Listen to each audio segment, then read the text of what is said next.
Imaginez un instant que vous soyez au milieu de l'océan, entouré d'eau sombre et infinie. Puis soudain, sur un écran de sonar, une silhouette gigantesque apparaît, une nageoire, une forme, un visage. À cet instant précis, tout s'arrête, le temps semble suspendu. Et si ce que nous pensions savoir sur les océans était complètement faux? Avant de continuer, prenez une seconde pour vous abonner, aimer la vidéo et restez jusqu'à la fin. Parce que ce que vous allez découvrir pourrait changer votre vision de la mer pour toujours. Tout a commencé lorsqu'un immense requin blanc femelle a été observé près d'une zone bien connue des passionnés de plongée. Mais ce n'est pas sa taille qui a choqué les scientifiques. Ce n'était pas non plus son comportement.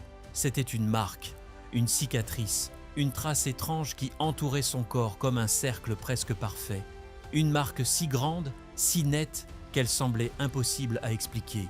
En s'approchant davantage, les plongeurs ont remarqué quelque chose de troublant. Cette cicatrice n'était pas due à une hélice de bateau, ni à un accident quelconque. Elle portait l'empreinte de dents, mais pas n'importe quelles dents. Des dents énormes, bien plus grandes que celles de n'importe quel requin observé dans cette région. À cet instant, une question s'est imposée. Quel type de créature peut laisser une morsure aussi gigantesque? Sur un prédateur déjà au sommet de la chaîne alimentaire, la scène se déroule près de l'île de Guadeloupe, un endroit isolé situé à environ 130 miles des côtes de Baja California. Cet endroit est entouré d'eau profonde, froide et rapidement plongée dans l'obscurité. C'est un lieu fascinant pour observer les requins blancs dans leur environnement naturel. Là-bas, voir des requins de 15 pieds n'est pas rare.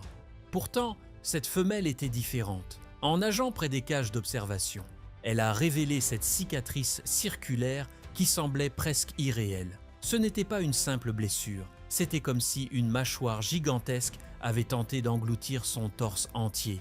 Et malgré cela, elle avait survécu. C'est ce détail qui intrigue le plus. Les requins blancs sont des créatures incroyablement robustes. Une femelle adulte peut atteindre 20 pieds de long et peser plus de 4000 livres. Leur peau est recouverte de denticules dermiques, de minuscules structures semblables à des dents qui rendent leur surface aussi rugueuse que du papier de verre. Marquer un tel animal de façon permanente est extrêmement difficile. Alors, comment une cicatrice aussi parfaite a-t-elle pu se former? Les scientifiques ont immédiatement été perplexes. La forme circulaire de la blessure suggérait une mâchoire capable d'englober une grande partie de son corps. Pourtant, même les plus grands requins blancs connus n'ont pas une bouche assez large pour produire une telle marque. Cela ne correspondait à rien de connu. Une autre question s'est alors posée. Comment ce requin a-t-il pu survivre à une attaque aussi violente? La réponse réside dans leur biologie. Contrairement aux humains, les requins ont un squelette composé de cartilage, ce qui leur permet de guérir plus rapidement. Leur système immunitaire est également extrêmement efficace. Mais malgré cela, une telle blessure reste exceptionnelle. Très vite, l'information s'est répandue dans la communauté scientifique et sur Internet. Les théories ont commencé à émerger. Et toutes pointaient vers une idée inquiétante. Nous ne connaissons qu'une infime partie de ce qui vit dans les profondeurs. Même si l'humanité a exploré la Lune et envoyé des robots sur Mars, nous n'avons étudié qu'environ 5% des océans. 5%. Cela signifie que la grande majorité de notre planète reste un mystère. Des zones comme celle de Guadeloupe se trouvent au-dessus de canyons sous-marins gigantesques, plongeant à des milliers de pieds dans l'obscurité totale. Ces profondeurs sont comme des villes inconnues, où les règles de la surface ne s'appliqueront plus. La pression y est écrasante, la lumière inexistante, et pourtant, la vie y existe. Une vie que nous comprenons à peine. Il est possible que la créature responsable de cette morsure vive juste en dessous de la limite où la lumière disparaît. Dans ces zones, certaines espèces remontent parfois vers la surface, comme un rappel brutal de qui domine réellement cet environnement. Cette cicatrice n'était pas seulement une blessure, c'était un message, une preuve que quelque chose d'énorme, de puissant et d'inconnu pourrait exister là-dessous. Pour comprendre ce qui s'est passé, il faut aussi examiner le comportement des requins entre eux. Contrairement à ce que beaucoup pensent, leur vie n'est pas uniquement centrée sur la chasse. Elle est aussi faite de rivalité, de hiérarchie et parfois de conflits violents. Les requins blancs sont généralement solitaires, mais lorsqu'ils se retrouvent dans des zones riches en nourriture, ils doivent respecter certaines règles. Le plus grand domine. Si un plus petit s'approche trop près, il reçoit un avertissement, un coup, une morsure rapide. Mais parfois, ces avertissements dégénèrent en combat réel. Cependant, dans ce cas précis, la blessure était bien trop importante pour être un simple avertissement. Elle indiquait une attaque sérieuse, violente, presque mortelle. Et ce qui est encore plus étrange, c'est l'emplacement de la morsure. Elle se trouvait au milieu du corps, comme si quelque chose avait tenté d'attraper et d'immobiliser le requin. Un détail souvent ignoré est que les requins peuvent ne se manger entre eux. Les plus grands n'hésitent pas à attaquer les plus petits. Mais ici, il ne s'agissait pas d'un petit requin. C'était un adulte de 15 pieds. Pour qu'un autre requin tente de le manger, il devrait être immense, probablement entre 25 et 30 pieds. À titre de comparaison, le plus grand requin blanc jamais enregistré, une femelle appelée Deep Blue, mesurait environ 20 pieds. Si un requin de 30 pieds existait, cela bouleverserait toutes les connaissances actuelles.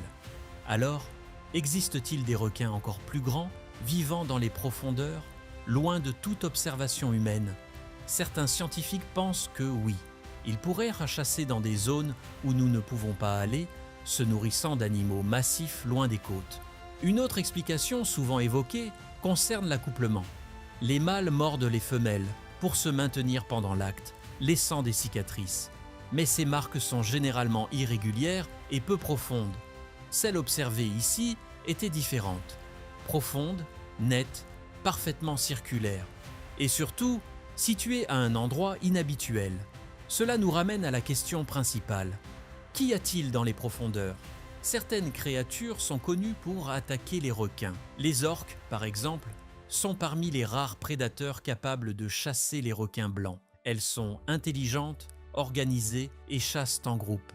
Mais leurs morsures laissent des marques très différentes. Elles déchirent à leur proie, ciblant des organes précis comme le foie. La cicatrice observée ne correspondait pas à ce type d'attaque. Elle était trop propre, trop circulaire, trop différente. Ce qui rend cette histoire encore plus fascinante, c'est la capacité de récupération des requins. Certains ont survécu à des blessures incroyables. Des études montrent qu'ils guérissent rapidement et résistent aux infections. Cela explique pourquoi cette femelle nageait encore, comme si rien ne s'était passé. Mais cela soulève aussi une autre question inquiétante. Combien d'autres requins portent des cicatrices similaires, sans jamais être vus? Nous n'observons que les survivants. Ceux qui n'ont pas eu cette chance disparaissent dans les profondeurs sans laisser de traces. Et si cette cicatrice n'était qu'un indice parmi d'autres? Et si elle révélait l'existence de quelque chose de bien plus ancien et terrifiant? Lorsque les scientifiques ont commencé à analyser cette mystérieuse blessure plus en détail, les hypothèses sont devenues de plus en plus audacieuses. Plus ils observaient les images, plus une idée revenait sans cesse, presque comme une obsession. Et si cette marque provenait d'une créature que l'on croyait disparue depuis des millions d'années? Parmi les passionnés de l'océan, un nom revenait constamment, Mégalodon. Ce requin gigantesque, qui a vécu il y a des millions d'années, était considéré comme le plus grand prédateur marin ayant jamais existé. On estime qu'il pouvait atteindre plus de 50 pieds de longue.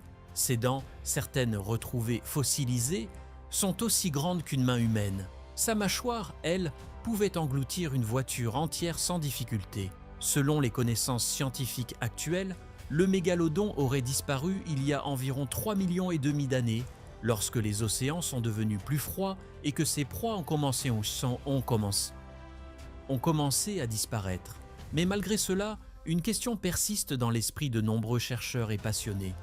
Et si certains avaient survécu? Certains affirment que des dents de mégalodon, retrouvées au fond des océans, semblent étonnamment bien conservées, presque récentes. Les scientifiques expliquent cela par les conditions extrêmes des profondeurs, où le froid et l'absence de lumière ralentissent la dégradation. Mais pour d'autres, ces découvertes sont troublantes. La cicatrice observée sur ce requin blanc correspond étrangement à ce que l'on imagine d'une morsure de mégalodon juvénile, ou peut-être d'un individu plus petit que les géants décrits dans les livres. Une mâchoire suffisamment large pour laisser une marque circulaire mais pas assez pour engloutir complètement sa proie en une seule attaque. Ce genre d'idée peut sembler extrême. Pourtant, certains événements viennent alimenter ce doute. En 2014, au large des côtes australiennes, une expérience scientifique a donné lieu à un phénomène inexplicable. Des chercheurs avaient équipé un requin blanc de 9 pieds avec une balise afin de suivre ses déplacements. Pendant plusieurs semaines, tout semblait normal. Puis soudain, les données ont changé de façon brutale.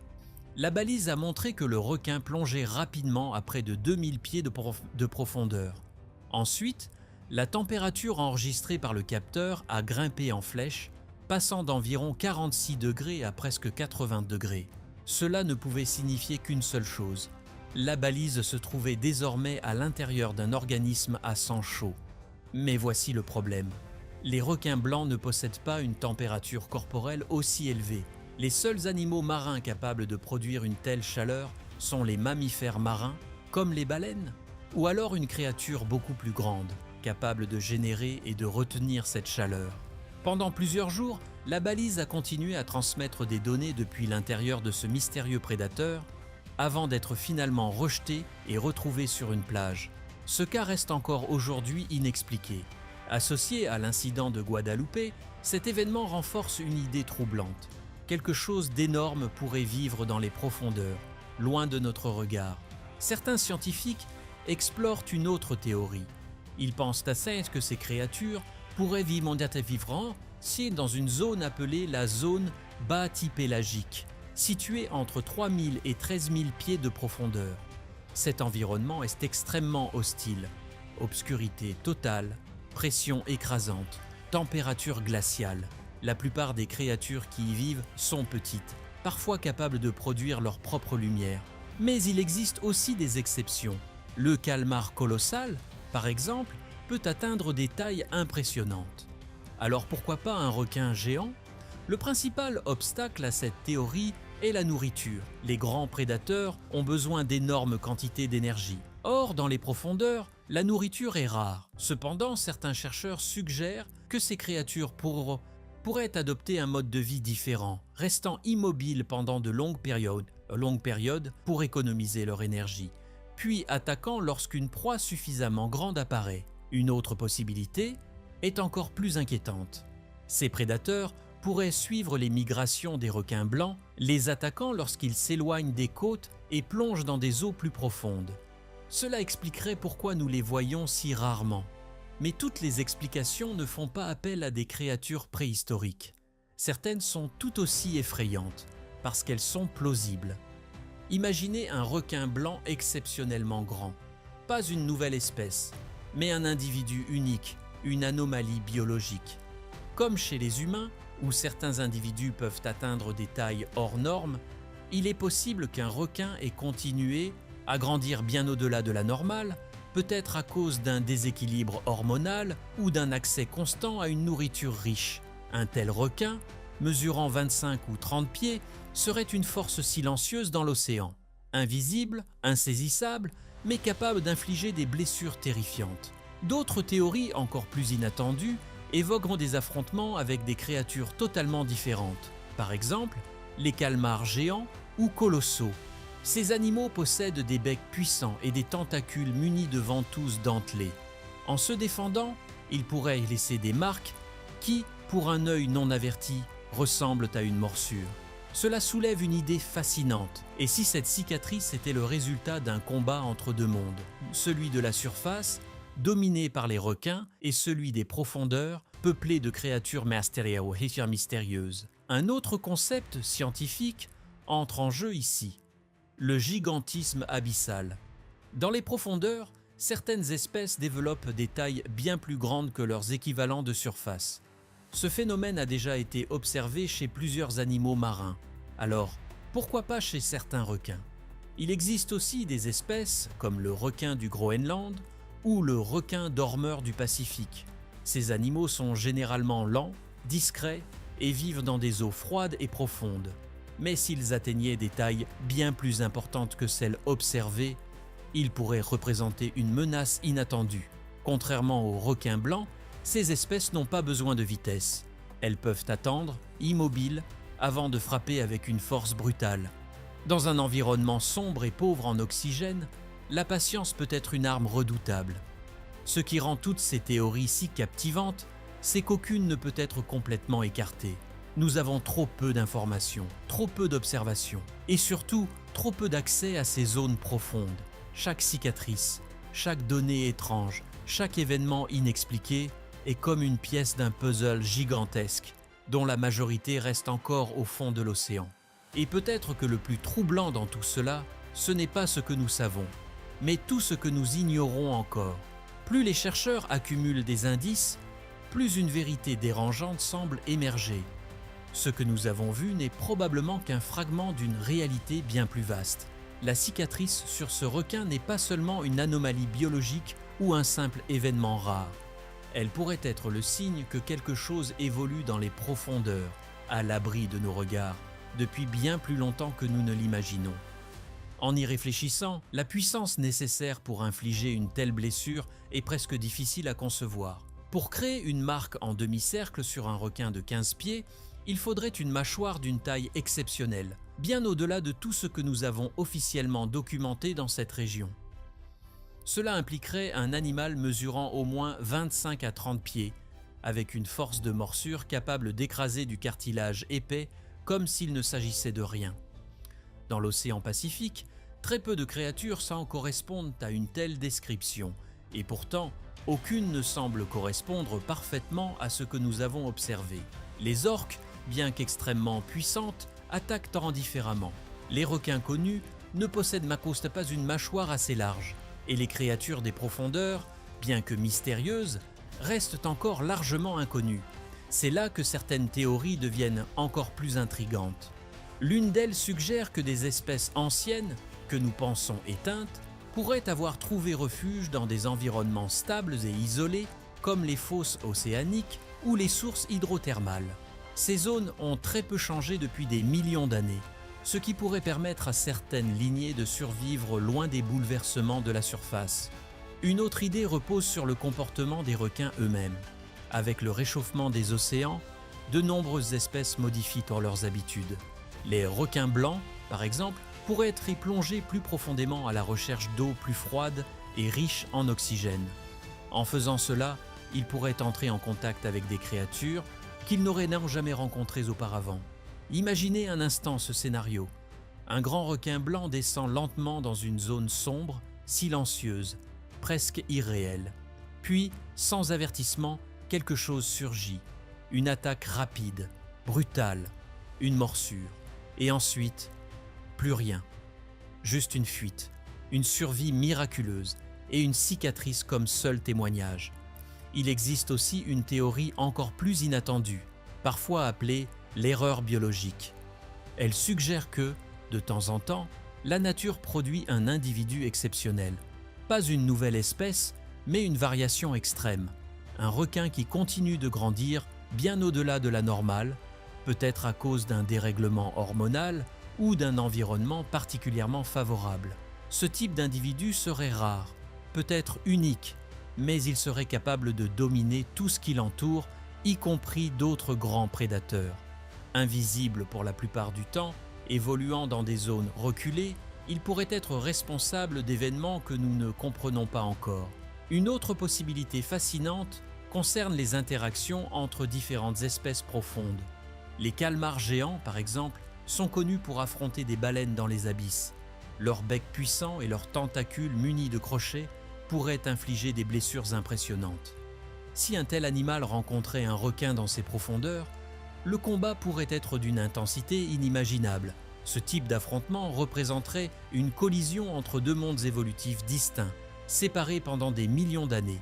Et si ces rencontres deviennent plus fréquentes, à cause des changements environnementaux, cela pourrait expliquer certaines observations inhabituelles. Mais au-delà de toutes ces hypothèses, une chose reste certaine. Nous ne faisons qu'effleurer la surface de ce que l'océan cache réellement. Aujourd'hui encore, seulement environ 5% des fonds marins ont été cartographiés avec précision. Cela signifie que la grande majorité de notre planète reste inexplorée. Un territoire immense, silencieux, où des formes de vie inconnues pourraient exister sans jamais être observées. La cicatrice de ce requin devient alors bien plus qu'un simple mystère scientifique. Elle devient un symbole, un rappel que, malgré toutes nos avancées technologiques, nous sommes encore des visiteurs dans cet environnement. Nous croyons comprendre le monde, mais il suffit d'un détail, d'une image, d'une blessure pour remettre tout en question. Et peut-être que c'est justement cela qui rend l'océan si fascinant. Ce mélange d'émerveillement et d'inconnu. Cette sensation que,